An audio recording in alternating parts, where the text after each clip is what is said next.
Hey folks, this is Vincent Otterly with Ads Gaming Addiction, and today we're going to quickly check out Star Wars Unlimited Spark of Rebellion 2-player starter set. Now, Star Wars Unlimited is a brand new CCG from Fantasy Flight Games. Unlike Star Wars the card game, which came before it, that was a living card game where you could buy one pack and you got the same cards in every single pack. This is a CCG, kind of like Magic the Gathering, where if you buy a pack or a booster, you never know what you're going to get when you open them. So Pokemon, Magic, now we've got Star Wars Unlimited. Now this starter set, this 2-player starter set, comes with the same thing no matter what box you get. So every starter set will include a Luke Skywalker starter deck and a Darth Vader starter deck. And luckily the list of the cards are all in the back for you. And for those that don't know, CCG stands for Collectible Card Game. Thank you, Ida Lee. I much appreciate that. So this came with, I'm guessing these are, boxes for the actual decks themselves. So they just kind of fold out, which is kind of nice. So there's one for Luke Skywalker and one for the Darth Vader deck. Then you've got these. I am not happy with these. They're tokens. Like, this is like damage counters, 1, 5, and 10. They seem kind of flimsy to me. Let's go ahead and pop one out and take a look at it. I would have preferred acrylic or something. I mean, acrylic is expensive, but this is, here, Yeah. you take a look. Very paper thin. Very paper thin. Wow. Yeah.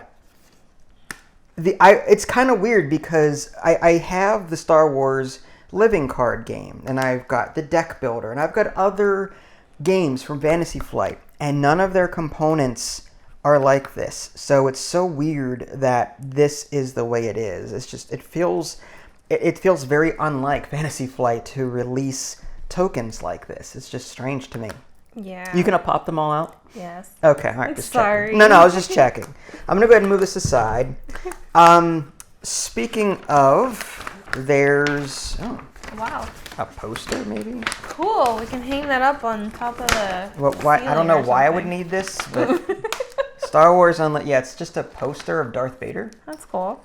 All right. Sure. And I'm guessing this one's of Luke. Ah. That one's going on. Oh, they're. I see on the back. I see on the back. Yeah. Yeah, I just I'll saw flip it over in a moment. So these, this is your player mat. Interesting. Now it's worth mentioning that they do sell the neoprene mats, and I was tempted to get it at my local store today, but then I asked about the price, and they were $25 a piece, and that was just for one of these. Since there's two of us, I'd have to spend $50, one mat for myself and one mat for her, and to me, I'm like, I just can't justify $50 right now. And this was already $60. Well, this was $30, and on a different video, I'm going to show you the pre-release box, which I also picked up. Yeah. So this is your player mat. You've got an area for space units on the upper left. You've got space for the ground units on the upper right. Your base and your leader go in the upper middle. Sorry. Can you stop that? Because Yeah, it's very distracting. Sorry, go ahead. all I see is the sound bar going up and down, up and Is down. it? Oh my gosh. Okay, I'm almost done. All right. I'm just going to... No. Okay, now. My next question was actually, what are these? Like, if you could explain for the folks while I finish. Well, I've already explained that these numbers are damage counters. Yes. So as units take damage, you will put them on the cards to show that they've taken damage. I see. Resources, your deck and discard pile are over here, and it looks like there is a quick reference on the bottom right, so you can kind of, if you get stuck on something, you can kind of see what it is. The round structure and setup are on the bottom left here, which is good. And the initiative counter goes right here, assuming you've got the initiative. I'm sad there's no color. It's all black and white. Yeah, it's weird, and I'm going to assume that Darth Vader's is the same way. But again, I have a feeling they made them this way on purpose so that you would then be encouraged to buy the neoprene mats and the better acrylic tokens from GameGenic, which is known for its quality stuff. Expensive, but quality. Then you've got the quick start rules here. It looks like setup, events, attack. So this is just basically the directions. Cool. And yeah, it's about. There are no page numbers on this. Interesting. So weird. There's no page. Who puts a book with no page? All right, so I'm going to guesstimate about 15 pages. Okay, let's just go with that. And the decks. So let's go ahead and open these up. Hopefully these aren't. There's page numbers. It's just very on the bottom. Oh, they're very. Why wouldn't they contrast it? 24 pages. So I was only a couple pages off. So feel these for a minute. They feel a little paper thin as well. I don't know if it's just me. Yeah. Do they feel a little thin to you? Yeah, they feel like they could be easily ripped. Yeah. So I feel like Star Wars. I feel like Fantasy Flight designed this product to purposely be, I don't know, cheap, so that you would buy the sleeves. Yeah. You would buy the neoprene mat. You would buy the acrylic tokens.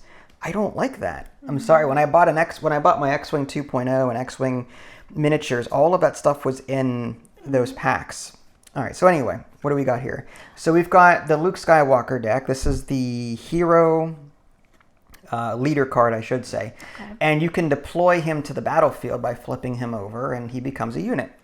But during the game, he has this passive ability that he can use. Now, this is a preset, or is this like one of those random? The starter set comes with 2 pre-built decks. Oh, so they are the same. All the same. No matter what 2-player starter you get, you're going to have the same 2 decks. Okay. This is to get folks all on the same page. Okay, and the booster packs. The booster packs are all the random ones, correct? Okay. So you've got Luke Skywalker here, and then you've got your base, which is the Administrator's Tower. Wow. And typically, your base and your leader have symbols, and that will determine what cards you should probably put in your 50-card deck. Because if you play a card that doesn't have one of these symbols on it, then you have to pay extra resources to play it. So you're encouraged to, if you have these symbols, to play cards of those symbols, or to build your deck around those symbols. So, and these are experience counters, or cards.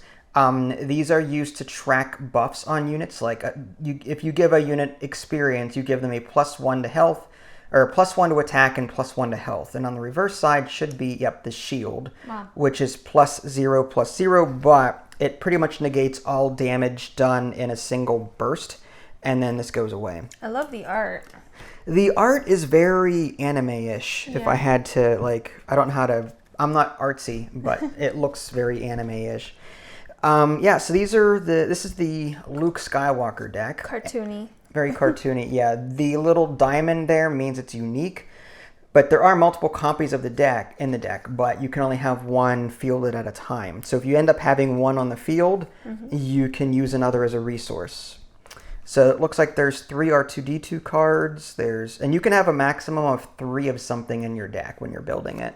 Alliance X-Wing, I like the look of that. C-3PO. Now, are you going to use all those cards when you're building? This is a 50 card deck, so it's ready to play. I see. You shuffle and go. Okay. Cool. Leia Organa. Oh. Where's her buns? They're there. They're just hidden under her hood. Oh. I thought the hood was her hair. My bad. I can't see it. Rogue Operative, Fleet Lieutenant, Wing Leader. Cool. Yoda. Of course. I don't know how I like that art. Let me see. That art is just, he looks like a Muppet. Oh, what in the world? He has way too many wrinkles in that one. He looks like a Klingon. That head. Anyway. Right. I love the art style, though, like the cartoony. See, really nice. That's where you and I are different. Okay. I liked the art from the deck builder, and I like the art from the living card game. I don't like the art as much in this. It looks way too cartoony for me. Yeah.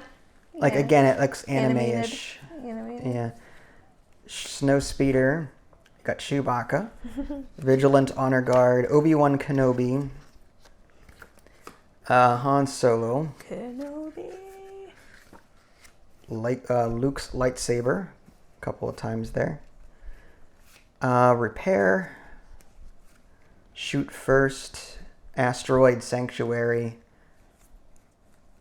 Okay. Interesting. It says you can only have 1 copy of each unique card in play at a time. Correct. Okay. You can have them in your deck, but again, the unique is that little diamond symbol, yeah, R2-D2. Yeah. So you can't have 2 R2-D2s on the field at once. Yeah.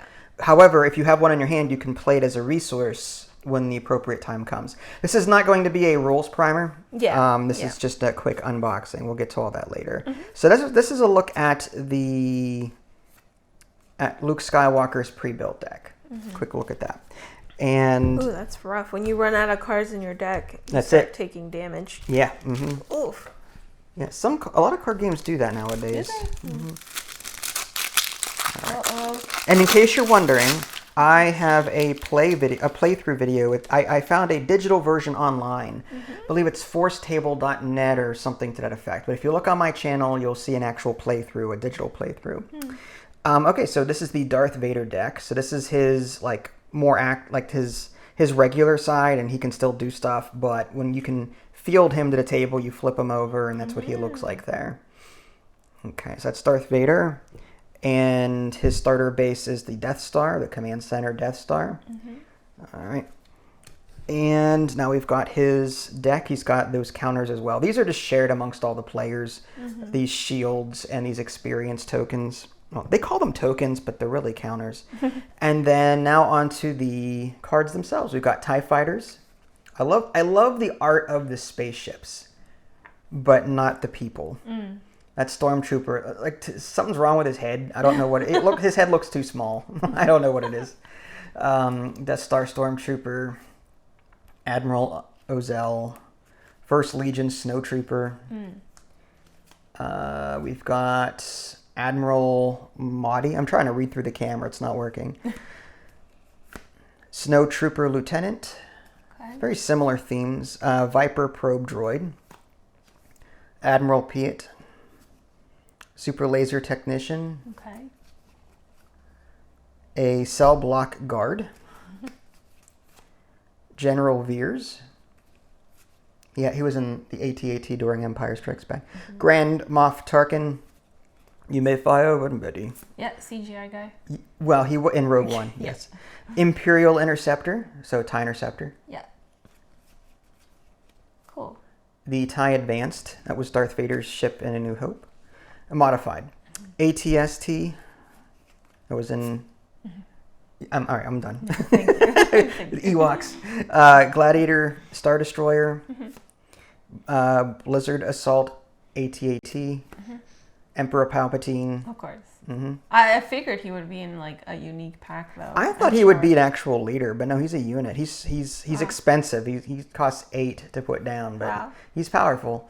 The Star Destroyer Relentless, which costs 9 to put down. It's super expensive. Vader's lightsaber. We've got a Recruit, Force Choke. These are just different events. Resupply, Open Fire. Couple of times there. I Am Your Father. Wow. Maximum Firepower and Overwhelming Barrage. Okay. So those were a quick look at the 2 decks that came with this particular starter set. Again, I will be happy to do an on-camera playthrough at some point, but for right now, this is just a quick look at what actually comes in the box. Stay tuned. I plan to release... I have a pre-release box that was before this was released to the general public. Fantasy Flight released pre-release boxes, and they include boosters and some other goodies. So we'll get to that shortly. This is Vincent Idley. Thanks for watching. We'll catch you all next time. Take care. Bye, guys.